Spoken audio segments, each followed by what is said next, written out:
If you are struggling with anxiety, hear me out for like the next 5 minutes. So we're going through this series on anxiety, specifically like going through Psalm 16 in relation to anxiety.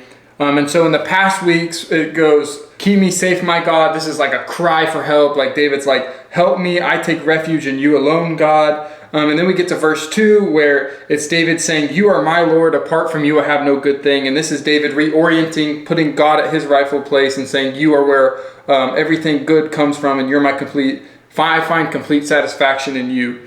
And then in verse 3 it goes, I say to the holy people who are in the land, so like God's people, I find my delight in God's people and in being with people who find their joy in God instead of the things of the world. And then the next verse is verse 4, which says, those who run after other gods will suffer more and more.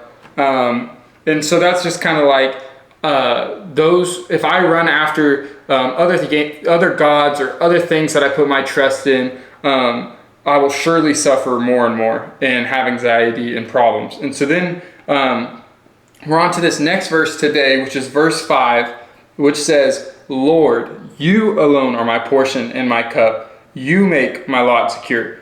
So that first word, Lord, it's capital Lord, which as we said in a previous verse means Yahweh, so it's God's proper name. You alone are my portion and my cup. So David says, Lord, you are my portion. So what does that word portion mean? So that word portion is actually in reference to Numbers 18, verse 20. And so I'm going to read it out of the ESV, which is on my phone. And the Lord said to Aaron, you shall have no inheritance in their land, neither shall you have any portion among them. I am your portion and your inheritance among the people of Israel. So this is David quoting that, saying like, God, you are my portion. And that portion is in reference to inheritance, and our inheritance is in Christ alone. And instead of earthly things, it's on Christ. And again, that's kind of this going back to, there's a constant theme in Psalm 16, which is reorienting our values to put God above everything else, above money, above sex, above relationships, above any of those things. It's no, God, you are above all those things. And so that's kind of what that portion is. And then he goes, and my cup. So what does my cup mean? Well, this is kind of like the same symbol as my portion, kind of meaning the same things, but in a different symbol. Just kind of restating that. David's just restating that. And back in the day, in these feasts, this king would give you your portion of meat and then your cup of wine. And it was kind of a symbol of provision, but also satisfaction. Like you're finding all of your satisfaction in this. And so this is David saying, God, you are where all my satisfaction comes. And it's not just provision, as in your inheritance, it's also full satisfaction.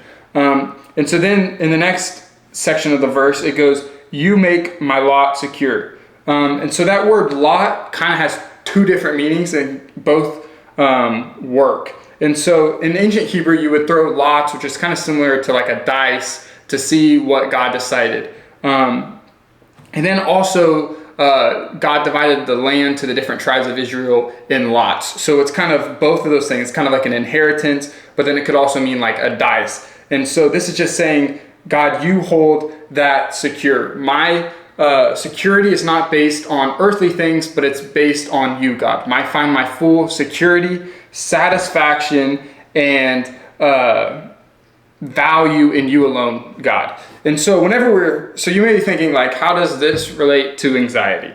And so this is just David stating facts. Stating facts helps with anxiety, and stating who God is and saying, God, you are where all my value is. You hold all value that I need, God. My full satisfaction is in you, God. And then it's also saying, God, and you hold my inheritance in your hands. My inheritance and my satisfaction isn't based on things of the world that will surely fail, but they're based on you, God, who will never fail. And so that's a good truth whenever facing anxiety, is to state these truths about God. And so join us next week as we go to verse 6 and continue this series. Thank you.